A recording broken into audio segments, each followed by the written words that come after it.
Hello and welcome.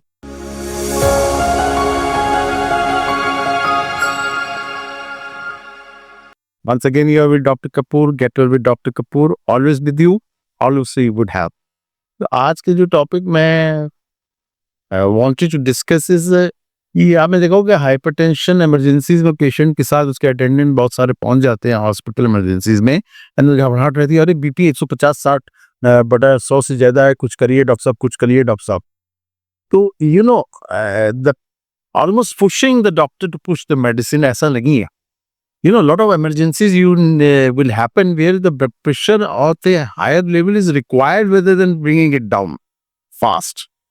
I'll give you some examples. So, इसलिए ये video बना रहा हूँ मैं. I want to share this knowledge with my good fellow audience that you should not get panicked by seeing the blood pressure value when the doctor tries to explain to you why he is not trying to bring the blood pressure down faster.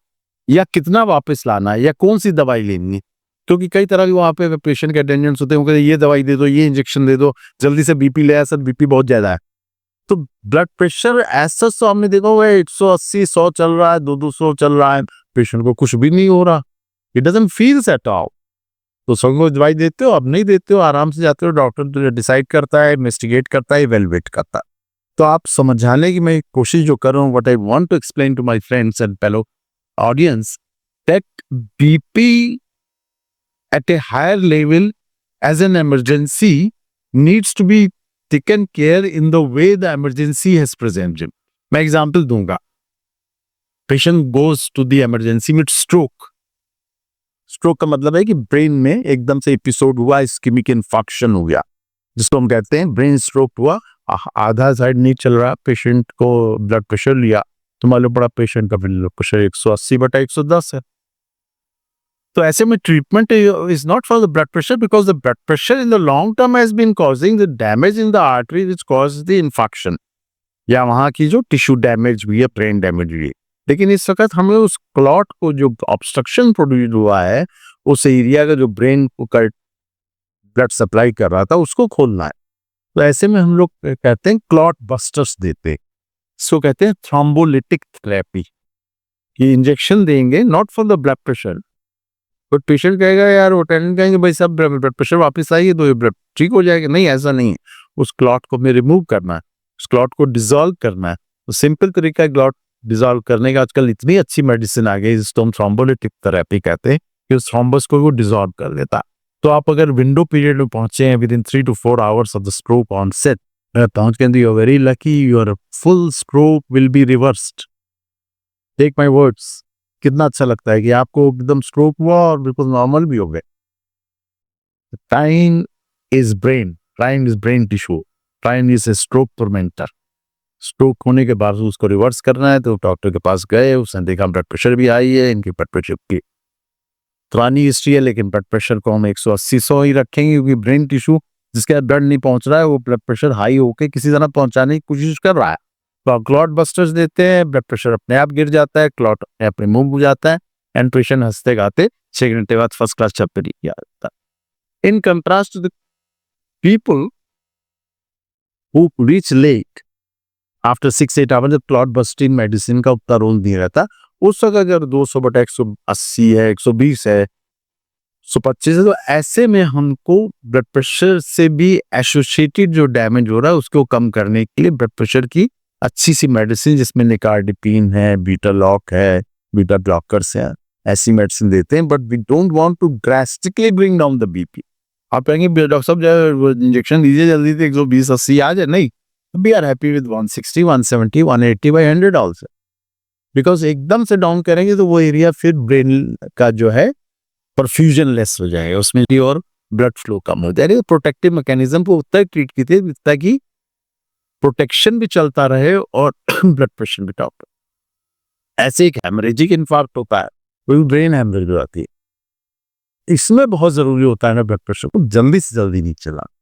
तो ऐसे में हम निकार्डिपिन है, लेडोटिलॉव है, अच्छी medicine है, उसमें हम 120-80 कोशिश करते हैं.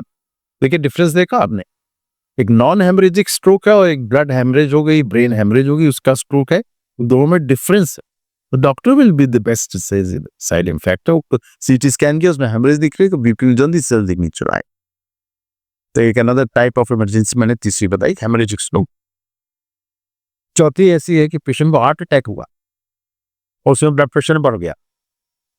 इसमें will be happy with keeping the blood pressure on 20-25% less than what is being monitored, like 160 but 100 है, तो थोड़ा ज्यादा पड़ रहा है तो हार्ट पे लोड आएगा, because higher pressure the heart is pump more which is getting infected, इस पे हार्ट अटैक डेवलप हो रहा है।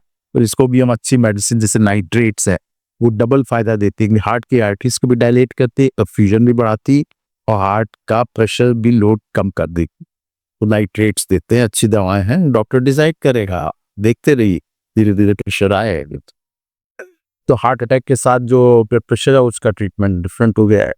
ऐसे क्योंकि ब्रेन जो हार्ट से एक आर्टरी आती है होता है, उसका डिसेक्शन हो जाता है, वो फट जाता है, उसके अंदर ब्लड आर्टरीज के अंदर जाने लगता है। तो ऐसे में हमें बीपी को बहुत लो करना पड़ता है, हमें 180 लाना पड़ता है, 110-80 लाना पड़ता है, 160 को हम एक्सेप्ट ही नहीं कर सकते। ऐसे में आप उसको निकार्डिपिन देंगे, बीटा ब्लॉकर्स देंगे ताकि हार्ट रेट भी कम हो, हार्ट का पंपिंग इतनी स्लो हो जाए, इतनी स्लगिश हो जाए कि वो उस स्ट्रेन आर्टरीज पे और लोड मत डाले और हेमरेज मत करे। डिसेक्शन ऑफ एओर्टा का ट्रीटमेंट बिल्कुल डिफरेंट होगा, ड्रास्टिक मैनेजमेंट होगा। ऐसे एक किडनी फेलियर पेशेंट में कि ब्लड प्रेशर बढ़ जाता है, तो किडनी फेलियर पेशेंट को भी ब्लड प्रेशर को 130, तो हर केस में डिपेंडिंग अपॉन इमरजेंसी, लाइक वो है एक्यूट किडनी फेलियर है, उसमें ब्लड प्रेशर की वैल्यू जो हमको नीचे लानी हो डिफरेंट है, एक्यूट हार्ट अटैक है उसमें डिफरेंट है, एक्यूट हेमरेजिक स्ट्रोक है उसमें डिफरेंट है, acute non haemorrhagic thrombotic stroke है उसमें डिफरेंट है।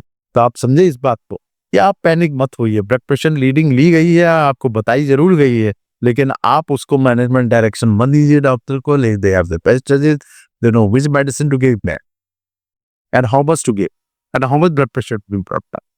तो एक मैं just I want to share with my people that blood pressure needs to be managed.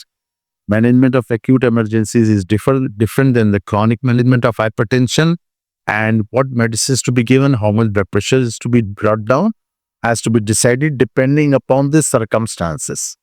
समझ रहे हैं आप?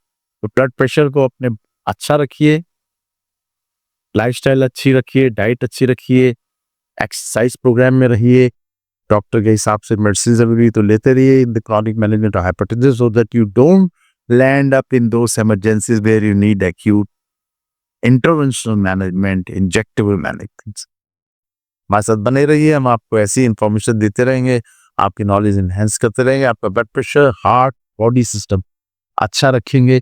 Anything please come back to us, we are at your service. Thank you so much.